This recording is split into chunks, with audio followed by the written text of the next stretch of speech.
শ্রাবণ মাসের দিন বর্ষার বিরাম নেই। এই বৃষ্টি আসছে, এই আকাশ পরিষ্কার হয়ে যাচ্ছে। ক্ষেতে আউশ ধানের গোছা কালো হয়ে উঠেছে, ধানের শীষ দেখা দিয়েছে অধিকাংশ ক্ষেত্রে।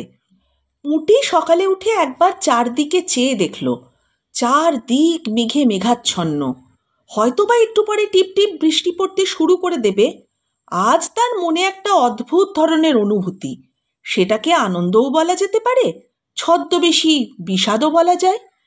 কি যে সেটা ঠিক করে না যায় বোঝা, না যায় বোঝানো। আজ তার বিয়ের গায়ে হলুদের দিন যে, এমন একটা দিন তার 12 বছরের ক্ষুদ্র জীবনে এইবার এই প্রথম এলো। সকালে উঠতেই জেঠিমা বলেছে, ও পুটি, জলে ভিজে ভিজে কোথাও যেন যাসনি। আর 3টে দিন কোনো রকমে ভালোই ভালোই কেটে গেলে যে বাঁচি। আজ কি বার? মঙ্গলবার? শনিবার বুঝি বিয়ের দিন? পুটির মনে সত্যিই কেমন হয়। আনন্দের একটা ঢেউ যেন গলা পর্যন্ত উঠে আটকে যায়। বিয়ে বেশি দূরে কোথাও নয়, এই গ্রামেই, এমনকি এই পাড়াতেই।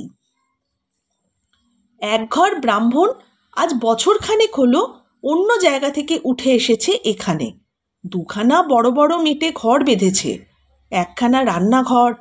এতদিন ধরে সে সঙ্গিনীদের সঙ্গে সেই বাড়িতে কুল পাড়তে গিয়েছে, সত্যনারায়ণের সিন্নি আনতে গিয়েছে।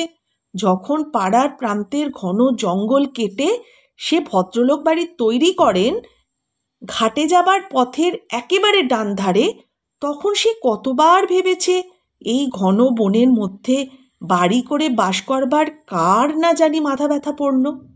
কে জানতো সেই বাড়িটাই আজ 1 বছর এখনো পড়েনি, তার শ্বশুর বাড়ি হবে। কতদূর আশ্চর্যের কথা, কতদূর বিস্ময়ের কথা ভাবলে অবাক হয়ে যেতে হয়। অথচ তারই ক্ষুদ্র জীবনে এমন একটা মহাশ্চর্য ব্যাপার সম্ভব হলো।